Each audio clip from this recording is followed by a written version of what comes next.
이 얘기를 다 앉아서 들어주는 이영수 형제도 참 귀합니다. 예. 웬만하면 내 얘기를 왜 전체 앞에서 창피하게 얘기를 해? 그럴 텐데, 전엔 그랬는데 지금 완전히 바뀌어서 오픈해놓고 그렇게 사는 모습이 너무 참 감동이 되고 귀하고 또 한편으로 자랑스럽기까지 합니다. 세상에 오신 예수님께서는 당시 하나님을 가장 잘 믿는다고 자부심을 갖고 있던 사람들, 그래서 그 자부심이 너무도 커서 자기들과 같이 믿지 않는 사람들을 우습게 보고, 특히 하나님을 알지 못하는 이방인들을 개나 돼지 정도로 취급했던 유대인들, 그들을 예수님께서는 오셔서 그 누구한테도 듣기 어려운 혹독한 저주의 말씀을 하시고 화가 있을 것이라고 그렇게 말씀하셨습니다. 이건 참 대단한 아이러니입니다. 왜? 그 사람들은 누구보다도 하나님을 가장 철저히 믿는다는 자부심으로 가득 찬 사람인데, 정작 하나님이신 예수님께서 오셔서는 그냥 듣기가 거북할 정도로 화 있을진저 이 위선자들아 그러면서 책망하시는, 전혀 예상 밖의 예수님의 반응을 보게 되기 때문에 참 이 말씀을 볼 때마다, 이런 예수님의 모습을 볼 때마다 믿음의 본질이 뭐냐, 이런 사실을 생각하지 않을 수 없습니다. 가장 잘 믿는다고 스스로 생각하는 자들의 그 생각과 정비례해서 주님의 평가는 정반대가 되었다. 잘 믿는다고 생각하는 만큼 주님은 더 큰 비난을 퍼부으셨고 저주를 퍼부으셨다. 이런 이야기가 되는 것이죠. 주님의 이와 같은 폐부를 찌르는 비난과 질책은 그 당시 바리새인들에게 행한 것이지만, 이 질책과 이 비난은 그들에게만 해당되지 않고 오늘날도 마찬가지로 이 말씀은, 이러한 현상은 여전히 계속되고 있음을 떨쳐버릴 수 없습니다. 특히 한국 교회가 기독교 역사상 그 어느 곳 못지않게 지난 7, 80년 동안 어마어마한 교회 성장을 했죠. 그래서 30년 전 통계인 1993년도의 통계를 보면 전 세계에서 가장 크단 말은 건물이 아니라 출석교인으로 가장 큰 교회 50개 교회 중에 한국 교회가 23개가 들어가 있다. 그런 통계가 23년 전에 나와 있었습니다. 한번 보겠습니다. 파워포인트를 좀 띄워주시고요. 네, 그 교회 중에, 첫 번째로 다시 들어가서, 그 교회 중에 제일 세상에서 큰 교회라고 얘기하는 여의도 순복음교회, 이 예배당에 꽉 차서 예배를 드리는 모습이라든지, 또는 또 다른 교회가, 이런 대형 교회들이 한국에 수없이 많은 것을 우리가 잘 알고 있습니다. 그래서 제가 30년 전 얘기를 했습니다마는 1년 전의 통계를 보니까 이런 통계가 나와 있어요. 여의도 순복음 신도수 세계 1위, 세계 50대 교회 한국, 이거 말고요. 이거 내가 말씀드린 내용이고요. 여기다가 파워포인트를 올리지 않았지만 23년도 통계에 의하면 세계 10대 교회 중에 한국의 교회가 3개가 들어가 있습니다. 이거 작년도 통계입니다. 이만큼 한국 교회는 전 세계 교회 성장, 숫자상의 성장에 주도적 역할을 해왔던 것이 사실입니다. 자, 그런데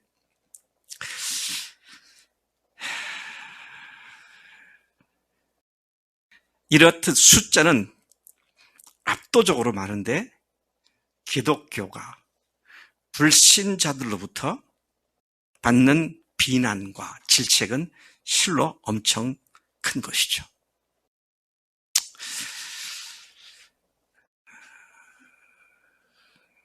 대부분의 한국 기독교인들의 신앙이 복을 비는 기복신앙에 머물러 있고요. 또 이러한 기복신앙은 주로 현세 물질적 축복이나 건강 축복이나 사업 축복과 같은 이런 것에 집중되어 있는 것을 봅니다.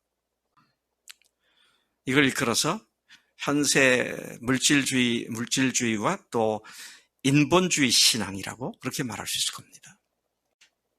인간이 세상에서 잘 먹고 잘 살기 위해서, 그런데 기독교 신앙을 이용해 먹는 이런 형태가 한국 기독교인들의 대부분의 모습이 아닌가라는 자책의, 자성의 말들은 이미 제가 신학생이었던 40-50년 전부터 들어왔던 이야기입니다.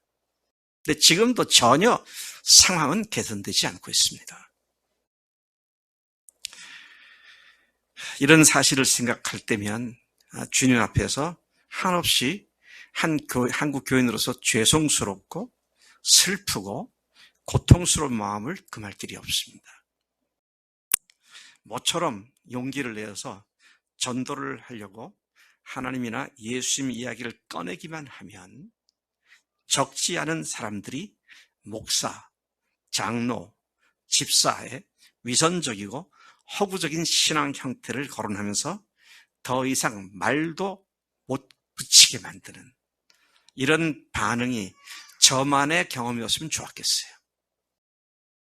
이게 얼마나 심각한 현상인지 전도학에서 전도할 때 그런 기독교에 대한 비난의 얘기를 하면서 복음 안 들으려는 사람에게 어떻게 대화를 이끌어가야 하는지를 가르쳐야 할 만큼 보편적 현상이 되었습니다.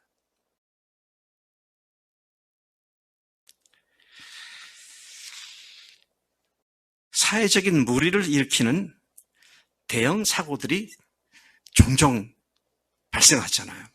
매스컴을 뜨겁게 달구고, 최근에도 그런 일이 발생했죠. 김호중 가수가 음주를 하고 차를 몰고 가다가 택시를 들이받고 뺑소니를 치고, 그 다음에는 자기 매니저나 그 팀들하고 같이 공모해서 거짓으로 상황을 조작하고 하다가 완전 들통이 나버렸죠. 김호중, 그건 누굽니까? 자칭 그리스도인을 한국 기독교 방송에서 나와서 공언했던 사람입니다. 새롭게 하소서에 출연해가지고 제가 예수님을 영접한 하나님의 아들이라고 고백한 사람입니다. 또 보다 최근에는 2022년이니까 재작년이죠. 한국의 대형 교회 중에 하나로서 많은 지성인들이 모인다고 하는 사랑의 교회에서 김호중을 초청해서 찬양 예배를 주도하게 한, 그 정도면 한국 기독교계를 대표하는 인물이다라고 말할 수 있을지 모르겠어요. 근데 그가 음주를 하되 과대 음주를 했고 사고를 냈고 뺑소니를 쳤고 거짓말을 했고 그것이 다 들통나서 어제 그저께는 드디어 구속되고 말았습니다.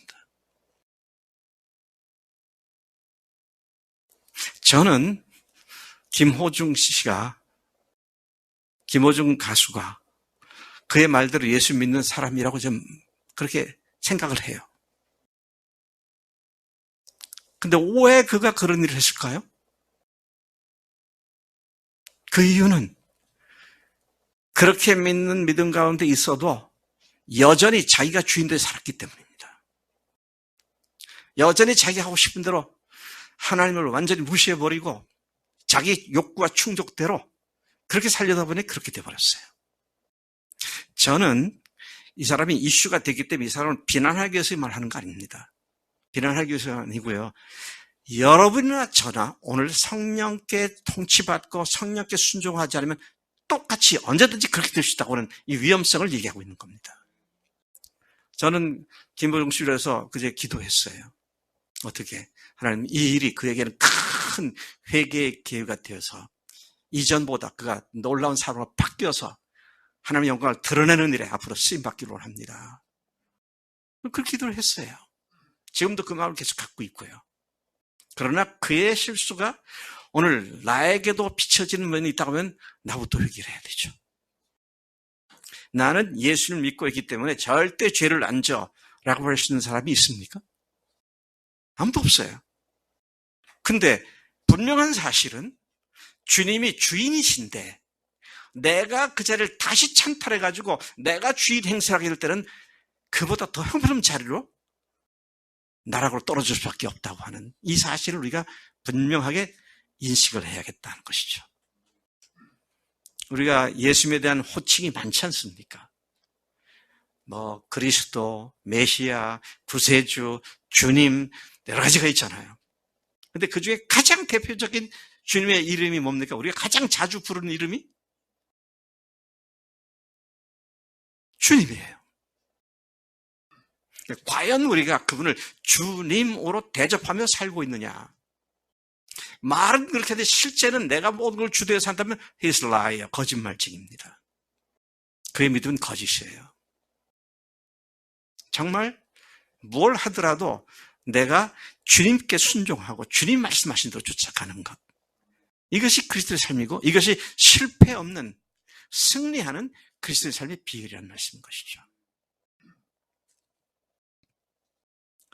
이제 다른 사람들 얘기는 그만두고 우리 얘기를 좀 하십시다. 우리는 그 누구보다도 구멍 기운 십자가와 부활 복음으로 참된 복음, 구멍 기운 복음을 믿고 그 복음 안에 있는 자라는 확신을 갖고 있는 사람들입니다. 죽으시고 부활하신 예수님을 단순히 구세주만이 아니라 나의 주님으로 모신 자들임을 자부하는데 실제로 나의 삶이 구체적으로 주님께 순종하며 그분의 음성을 듣고 그분의 말씀에 따라서 살아가는 그런 삶인가? 제가 경악스럽게 놀라는 것은 수많은 그리스도인들이 말은 그렇게 하는데 주님의 음성을 들을 줄도 몰라요. 들으려고도 하지 않고요. 그리고 자기 편리하게 성령께서 말씀하셨다고 성령을 들러리로 자기 목적을 성취하기 위한 장식품 정도로 이용하는 이런 사람들도 많더라고요. 근데 내가 나를 그렇게 속일 수 있고요. 내가 다른 사람을 그렇게 속일 수 있지만 주님은 절대로 안 속으십니다. 그분은 우리의 심령 골수를 찔러 쪼개는 말씀으로 우리를 일깨우신 분이신데 그분이 우리가 자기를 스스로 속이는 그런 속임수로 주님이 속이지 않으신다라는 사실을 겸손하게 인정하고 주님 앞에 내가 지금 누구의 생각대로 살아가고 있는가? 내 생각대로인가? 아니면 주님의 말씀을 듣고 주님께 순종하는 그런 삶을 살고 있는가? 그런 것을 생각하지 않을 수 없다는 것입니다. 여러분, 우리가 넘어질 수 있어요. 저도 넘어집니다. 아직도 넘어지는 것이 있어요. 그렇게 인간이 연약하죠. 그러나 인간의 연약함이라는 핑계 뒤에 숨어서 주님을 무시하고 실제로는 주님이 아닌 자기가 주인된 삶을 살아가고 있다면 크나큰 죄악이고 잘못이다 하는 것이죠. 네, 연약합니다. 그래서 우리의 연약 때문에 넘어지는 것이 정당화될 수 없습니다. 너희들은 연약하니까 넘어져. 그래, 내가 다 괜찮다고 선다. 주님께서 그렇게 말씀하지 않았어요. 잘못된 것은 잘못된 것이고 바른 것은 바른 것이고 본질적으로 내 믿음은 나를 위한 신앙인가? 아니면 주님을 위한 신앙인가? 내가 하는 일에 주님이 나를 서포트 해주거나 스폰서링을 해주는 후견인 정도로 생각하는가? 산타클로스처럼 내가 하는 일에 잘 되도록 많은 걸 선물로 더 주시는 그런 분으로 이용하는가? 아니면 그분이 내 신앙의 근본 목적이 되는가? 이건 전혀 다른 스토리가 되고 마는 것입니다. 바울도 매우 연약한 인간이었습니다. 네. 그래서 그가 아플 때에는 하나님께 이 몸에 있는 가시를 제거해 주십시오.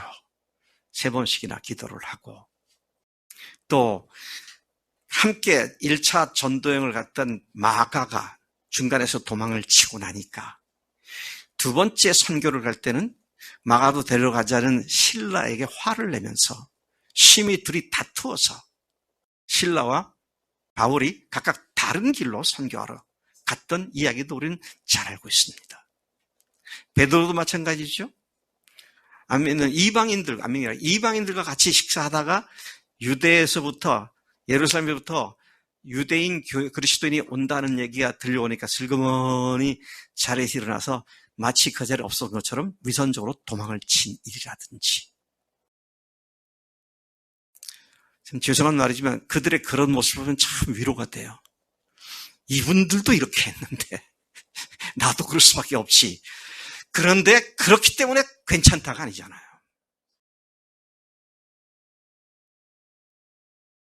내가 나를 속여? 네, 그럴 수 있다고 생각해요. 근데 주님은 절대로 안 속으십니다.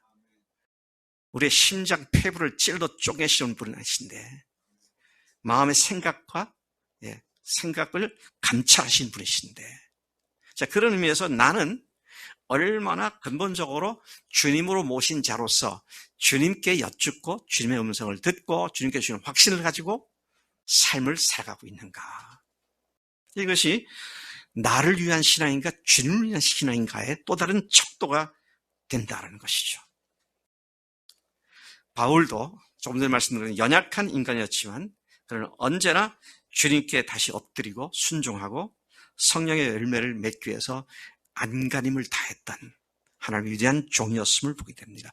그가 그렇게 할 수 있었던 이유가 오늘 읽은 짧은 본문 말씀 속에 몇 가지로 나와 있는 것을 봅니다.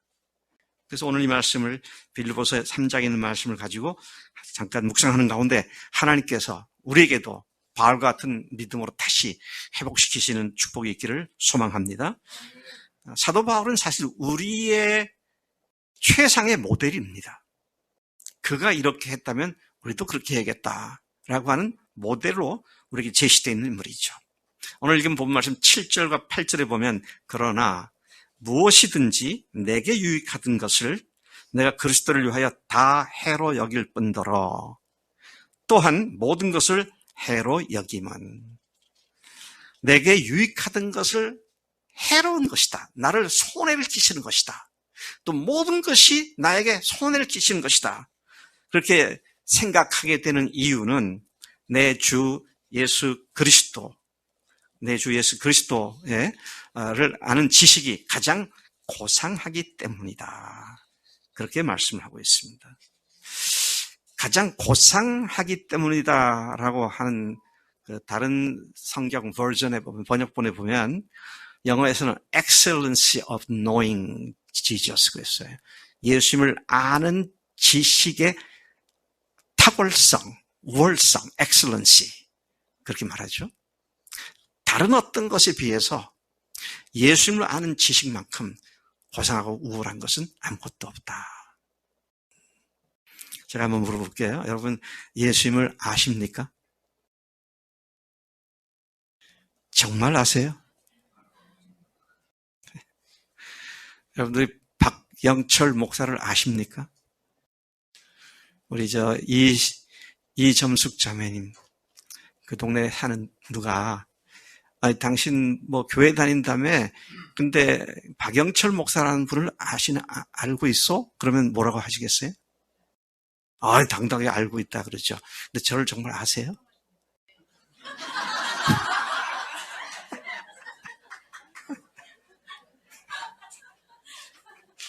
조금 전에 뭐라 했는데 크게 해보세요.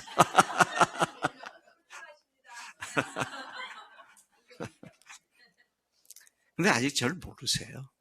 네.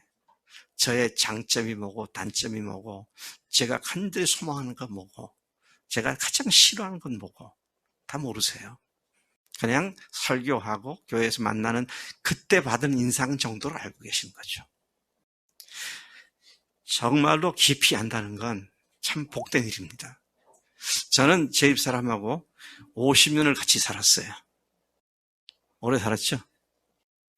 우리 신혜 자매도 그렇고, 우리 주연이도 그렇고, 다 50년 이상 한 사람과 살기를 축복해.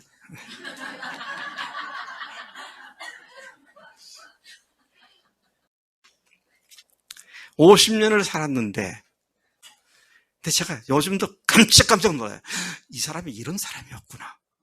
깜짝 놀라요. 이렇게 나를 사랑하는구나. 저 사람이 뭔가를 얘기를 하는 걸 가만히 들어보면요, 어떤 때는 제가 좀 이해가 안 돼서 당신이 왜 그런 얘기를 하는 거야? 그러면 그 이유가 나를 위해서 그렇게 했더라고요. 지 성깔대로 한 줄 알았더니 나를 위해서 하는 거더라고요. 그래서 놀랍니다. 이 사람이 정말 이런 사람이었구나. 앞으로도 계속 놀랄 일만 있을 것 같아요. 근데 우리 주님이 어떤 분이세요? 온 우주 만물을 만드신 전지전능하신 하나님이시잖아요. 그분의 사랑, 우리는 아직도 그분의 사랑을 잘 몰라요.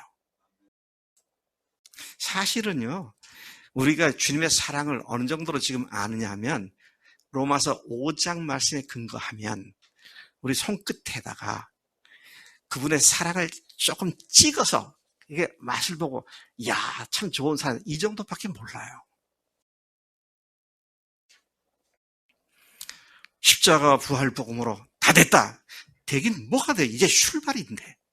이제 시작점을 통과했는데. 그 시작점을 통과하지 못해서 아직도 헷갈리는 분도 있지만, 그러나 그것이 통과됐다 하더라도 이제 막 브랜드 뉴 크리스천 라이프를, 새로운 라떼르가 딱 붙여진 새로운 그리스도의 삶이 시작된 것 뿐인데, 마치 모든 것이 다 된 것처럼 착각을 하고 있다면 그게 얼마나 우스꽝스러운 일일까, 이런 생각을 하지 않을 수 없다는 것이죠.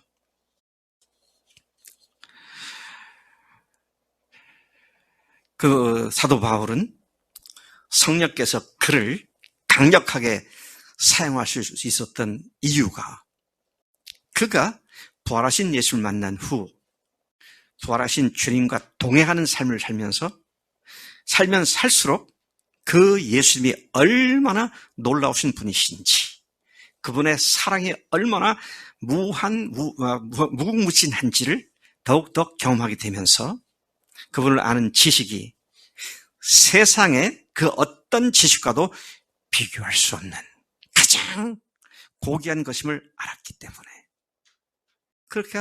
그렇게 주 앞에 헌신할 수 있었다는 것이죠.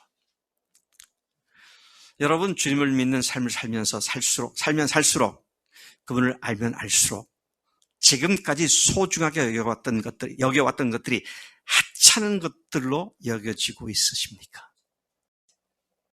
와, 이건 나의 자랑거리다. 내가 이것이 너무 좋아. 그런데 예수님을 따르다 보니 그게 주님을 아는 지식을 방해하고, 그것 때문에 주님을 더 알지 못하게 되는 그 사실을 발견하면서, 와, 나한테 좋았던 것이 이제는 해가 되는구나. 나한테 해악거리가 되는구나. 그 사실을 깨닫고 고백하는 그것이 또 다른 새로운 출발점이 된다는 것이죠.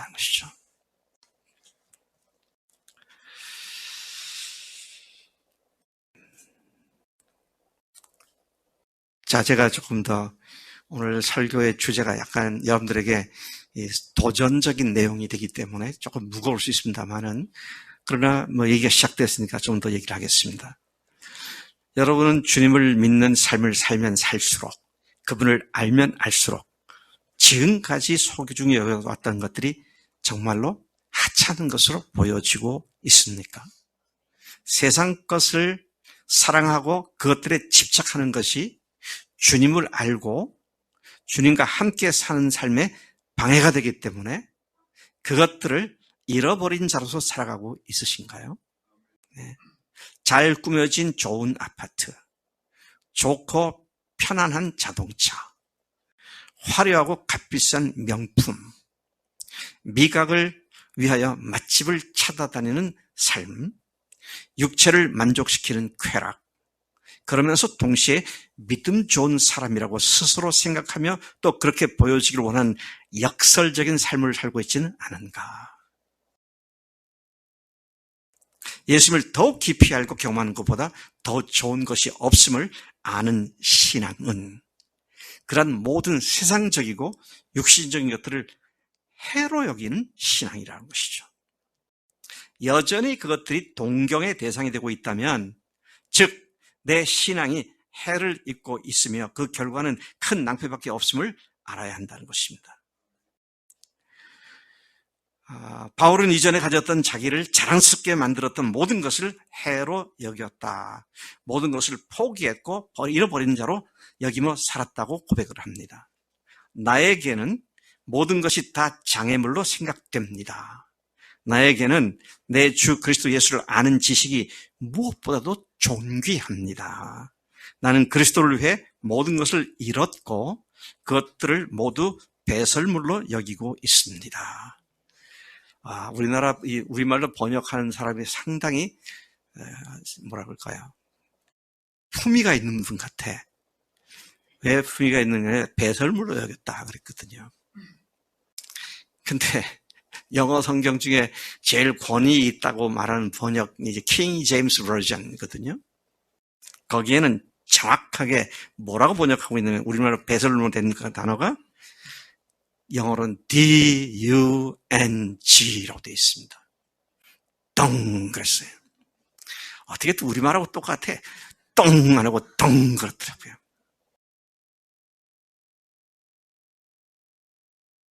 여러분들의 자랑거리가 덩같이 여겨지시냐는 거예요. 근데 그렇게 되는 이유는 주님을 아는 지식을 가지면 가질수록 참말로 내가 추구했던 것이 얼마나 하찮은가 이런 것들을 볼 수 있게 되기 때문이라는 것이죠. 영어 성경이나 또 우리말 성경에도 보면은 이 배설물을 오물로 여겼다 또는 rubbish, 쓰레기로 여겼다. 그렇게도 번역이 되어 있습니다. 우리 주연 자매한테 물어볼게. 주연 자매 핸드백 속에 D-U-N-G를 쌓고 다녀? 네. 우리 이은혜 자매 그 자동차에 앞좌석에 내가 앉는 앞좌석 바로 옆에다가 쓰레기를 넣고 다녀? 그런 거 넣고 다니는 사람이 어디 있어요? 다 빨리 버리지. 그때 세상 것들이 쓰레기 같은 것들이고 덩 같은 것들이다.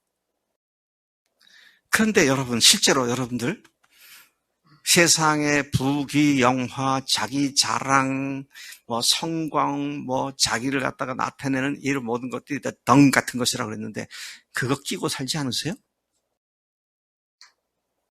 그거 추구하고 살지 않으세요? 네. 근데 그것을 그렇게 보지 않으면 그리스도의 삶은 계속 방해를 받습니다. 그리고 어떻게 됩니까? 그런 것들에서 방해를 받을 뿐더러 신앙도 나를 위한 신앙으로 전락하고 맙니다. 하나님을 위한 신앙이 아니라 내 욕심을 충족시키는데 하나님을 이용해 먹는 신앙을 여러 형태로 미사역을 쓴다 할지라도 결국 근본적인 건 그런 것이다 하는 것이죠. 오늘 우리 사도 바울이 빌립보 교인들에게 말하고 있는 얘기가 오늘 우리에게 너무도 소중한 도전과 교훈을 줍니다.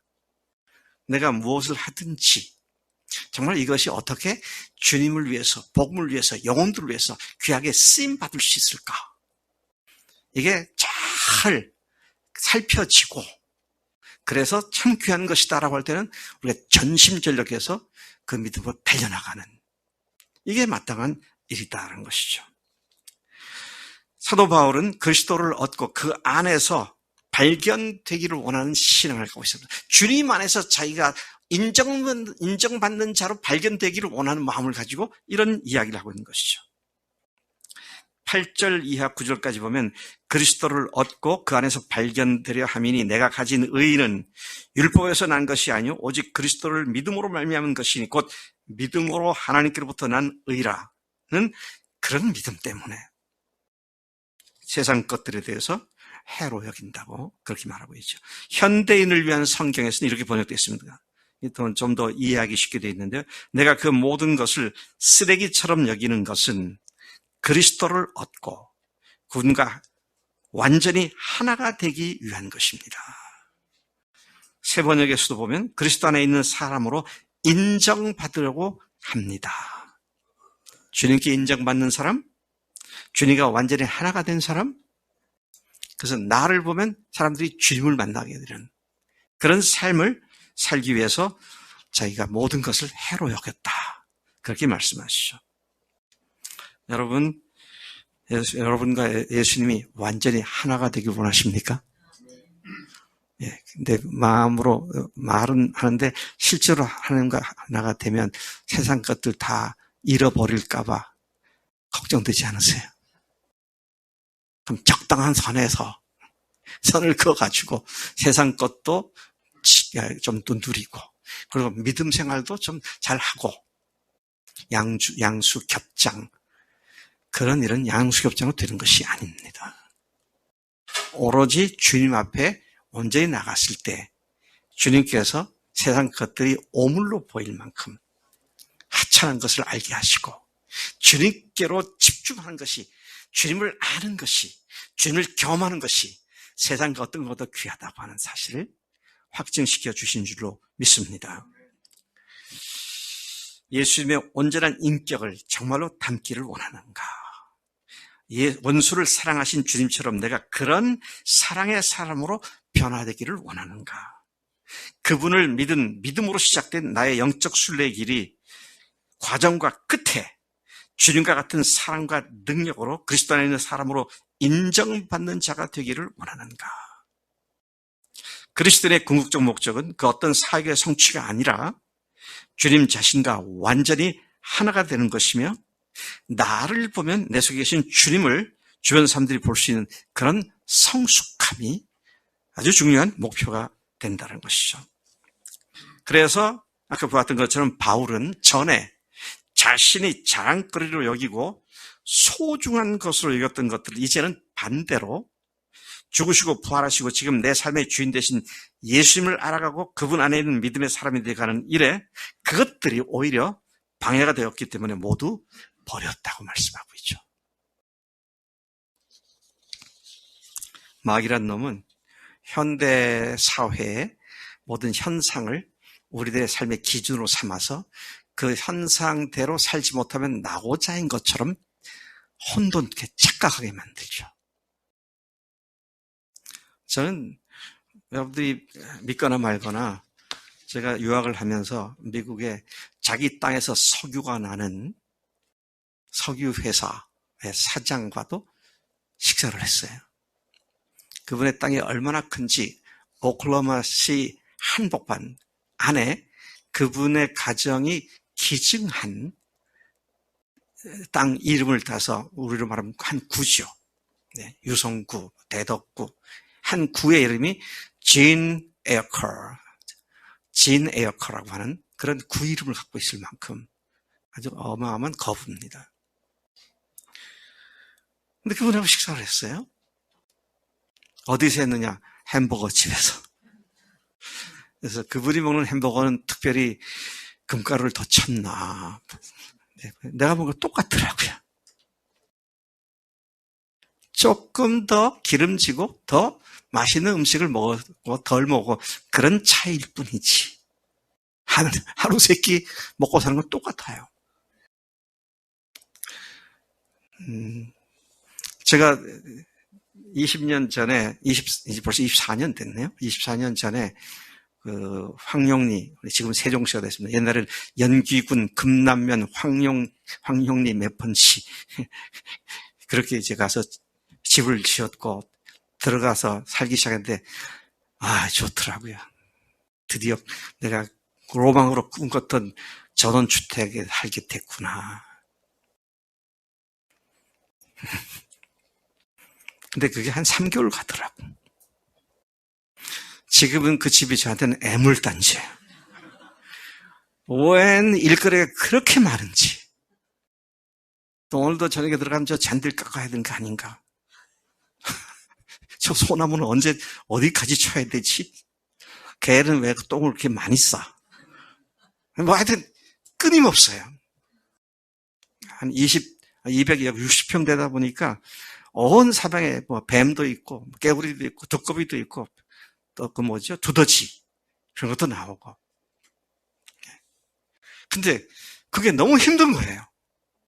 나이가 드니까 더 그렇더라고. 제가 무슨 얘기를 하는 줄 아세요? 잘 먹고 잘 살고 좋은 집에 살고 뭐 좋은 차 타도 다 거기서 거기입니다. 50보 100보예요. 거기에 목을 맬 이유가 없다는 겁니다.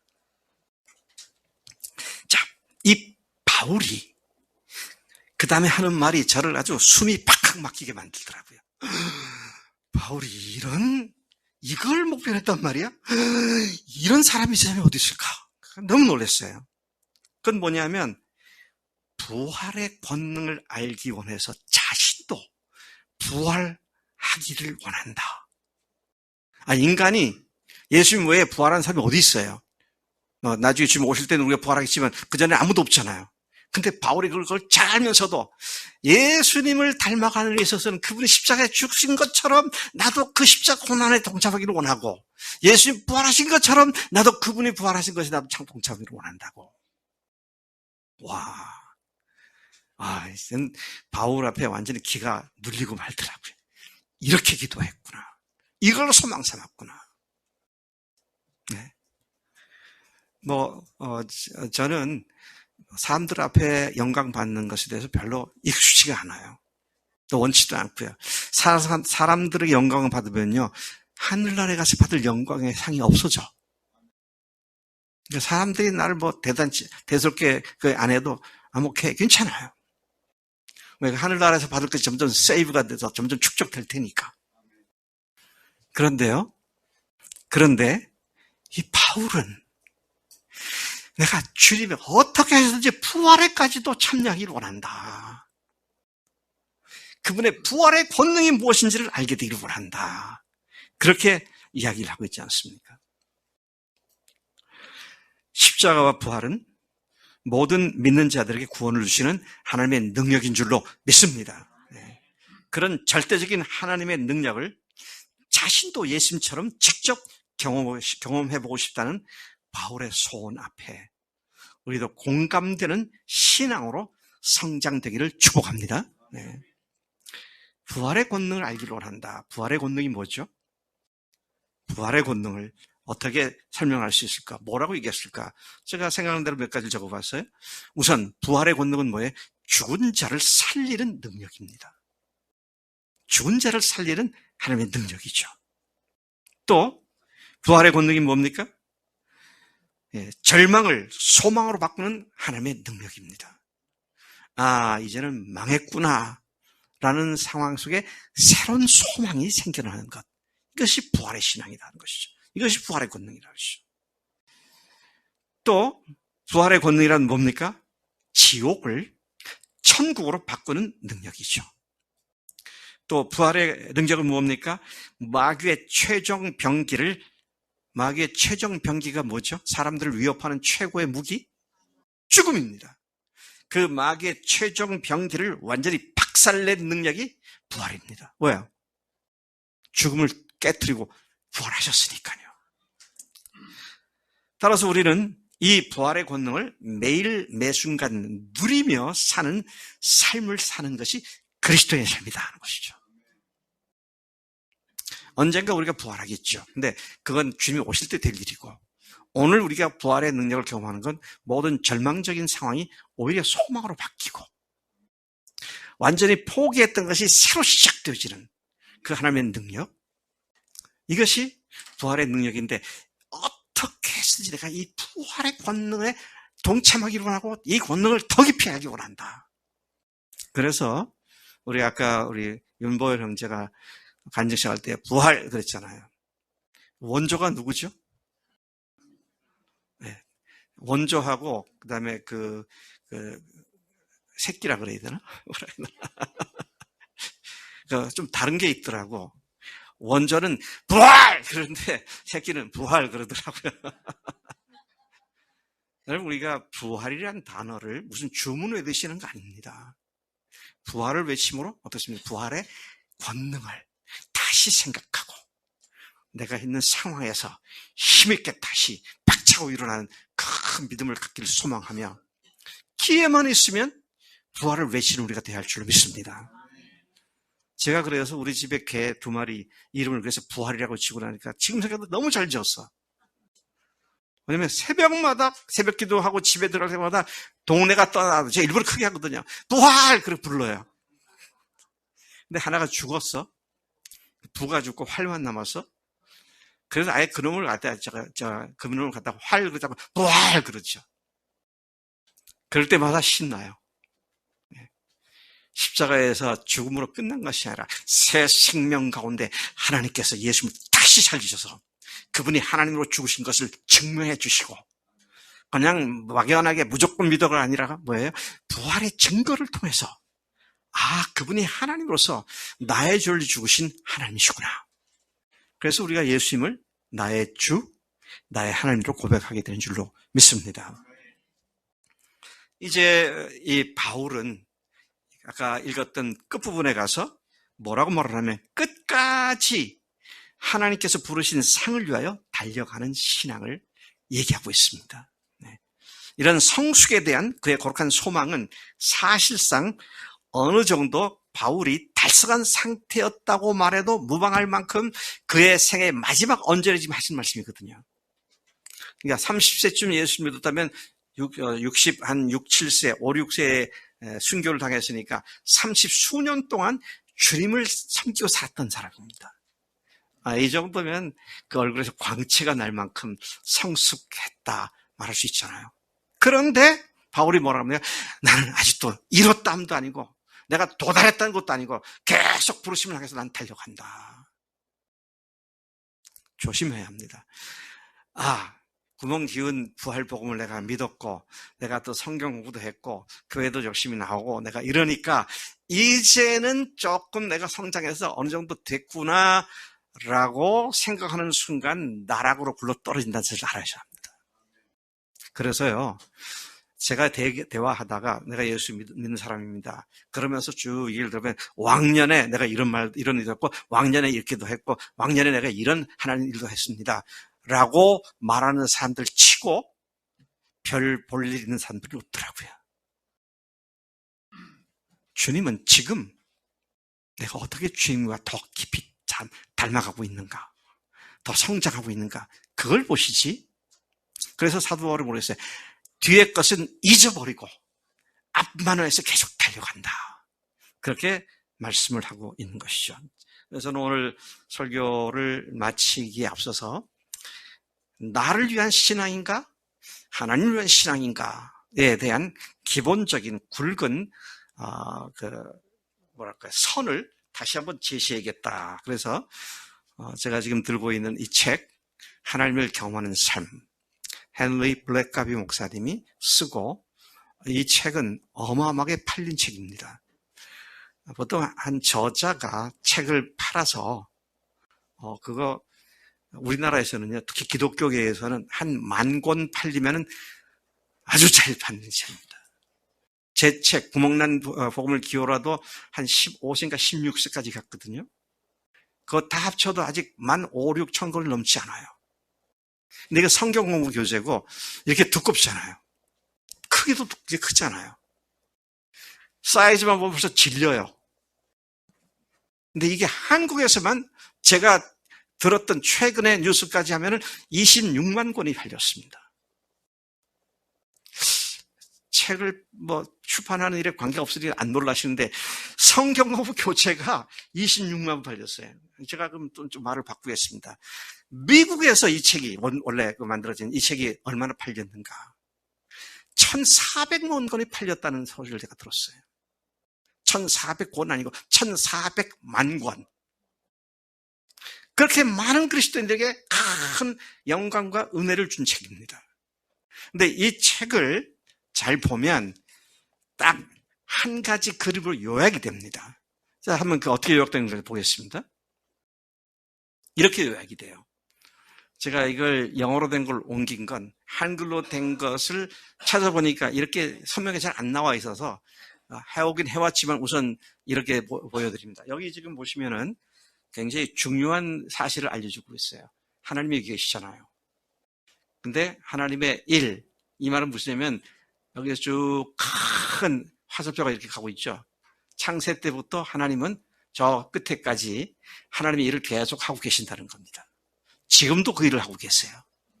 근데 그분이 relationship, 우리와 관계를 맺으셨습니다. 어떻게 해요? 십자가와 부활로. 관계를 맺으시고, 세 번째는 invitation, 초청을 해주셨어요. 초대를 해주셨는데, 어디로 초대해 주셨나? 그분이 하신 일로 우리를 초대해 주셨다는 거죠. 그리고 그 일을 잘 하시도록 우리에게 말씀해 주십니다. 말씀해 주시면 우리가 네, 그렇게 하겠습니다 라고 믿음으로 가야겠는데 그렇지가 못하고 여기 보면 믿음의 위기가 있어요. 이건 뭐냐면 주님이 하라는 말씀대로 하기에는 내가 그렇게 되면 안 될 것 같은 내 생각과 충돌이 생겨서 갈등을 합니다.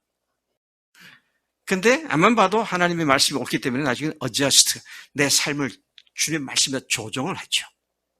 조정을 하고 나면 어떻게 됩니까? 그 다음에는 obedience, 순종을 하게 되죠. 순종을 하면 드디어 이 하나님의 사역에 초대된 삶이 실제로 이루어지게 되죠. 그러면 어떻게 됩니까? accomplishment, 순종과 열매를 통해서, 성취를 통해서 하나님을 직접 경험할 수 있게 된다. 자, 다음 걸 좀 보겠습니다. 네, 이게 이제 우리말로 된 것이 그거죠. 하나님, 첫째는 하나님께서 우리 주변에 계속 일하신다. 두 번째는 우리와 관계를 맺기 위해서 아들을 보내셨고 십자가에서 죽으셨고 부활하셨다. 그래서 믿는 자는 예수님을 주님으로 모신 자는 하나님의 자녀와 아버지와의 관계가 된다. 근데 그렇게 한 이유가 초청을 하시기 위해서다. 어디에 초청을? 하나님의 일에 초청을 하기 위해서다. 그리고 그 일을 위해서 하나님께서 말씀하시고 말씀하신 것에 우리가 믿음이 약해서 갈등을 하다가 조정을 하고 순종하면 실제로 하나님을 경험할 수 있게 되는 것이다. 또 다음을 넘겨보세요. 다음. 이제 이것이 이제 세 번째인데요. 첫 번째 단계, 하나님이 우리 주변에서 항상 일하신다. 2단계는 우리와 관계를 맺으시고, 세 번째가 초청인데, 초청은 하나님은 당신이 그분의 일에 참여하도록 당신을 초청하십니다. 우리가 하나님의 동력자로 부르셨다고 하는 이 사실이죠. 자, 그러면 하나님의 동력자로 부르심 받았으면 이제부터 우리의 삶의 주된 관심사는 하나님께서 동력자로 불러주신 그 일을 성실히 수행하는 것이 우리의 본분이다라는 것이죠. 여기에는 내 명예, 내 성취, 내 욕심 이런 거 없어요. 주님이 말씀하신 것에 순종하는 것이다. 것이죠. 자, 이런 원리를 블랙가기 목사님이 제시를 했고 또 전 세계 많은 사람들이 저는 영어 책하고 한글 책만 그렇게 했지만 그 외에 수십 개 언어로 번역돼서 수많은 사람들이 이 책을 공부하면서 내 삶은 하나님이 초청하신 일에 헌신한 삶이구나. 이것을 알고 그렇게 달려가는 믿음을 살고 있다고 하는 것이죠. 여러분의 신앙은 궁극적으로 누구를 위한 신앙입니까? 자신입니까? 아니면 하나님이십니까? 내가 구원받았던 말은 그분의 사명자로 부르심을 받았단 말이고요. 그렇다면 나의 신앙은 나를 위한 것이 아니라 하나님을 위한 신앙이라는 말이 되는 것이죠. 여러분은 정말로 누구를 위한 신앙이십니까? 네. 내 구원, 내 성공, 내 만족, 내 꿈, 내 가족 이것들을 위한 신앙인가? 아니면 주님 자신을 배워가고 알아가고 그분과 영원히 하나가 되는 것, 그분께서 그분의 동력자로 부르심을 성취하는 그분을 위한 신앙인가? 이것에 대한 바른 답, 곧 주님을 위한 신앙으로 고백되지 않는다면 여전히 주님과 상관없는 삶일 수밖에 없다는 것이죠. 결혼을 하면 그래서 물어봅시다.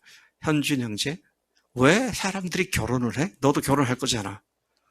왜 결혼하려고 그래? 응? 하나님의 영광을 위해서? 너무 거룩한 얘기 하지 말고. 사랑 어떻게? 왜 결혼을 사랑하기 때문인데, 그래서 사랑해서 결혼해서 뭐 어떻게 하려고? 같이 살려고. 됐어요. 그거예요. 같이 살려고. 우리를 하나님께서 하나님의 아들로 딸로 삼아주셨습니다. 왜 그러셨어요? 주님과 함께 같이 살려고. 그래서 그분이 원하시는 것을 우리도 동참해서 그 일을 하기 위해서. 단순히 내 한 번 잘 되고 잘 먹고 잘 먹고 이거 아닙니다. 주님을 위해서 살다 보니까 주님께서 그런 사람에게 건강도 주시고. 우리 임권사님이 보니까 굉장히 지금 쇠진하신 것 같아. 그때도 저렇게 앉아 계시잖아요. 왜 앉아 계시나요? 가족 구원을 위해서. 참 너무 마음에 감동도 되고, 주님께서 내 삶이 아니라 주님을 위한 삶으로 우리를 부르셨다는 사실을 생각한다면 어떤 의미에서도 내 본의의 신앙, 인본주의적이고 현세적이고 기복신앙 이런 것들 철저히 배격하고 주님께 완전히 초점 맞춘 그런 삶이 우리 그리스도인의 마땅한 삶인 줄로 믿습니다. 네.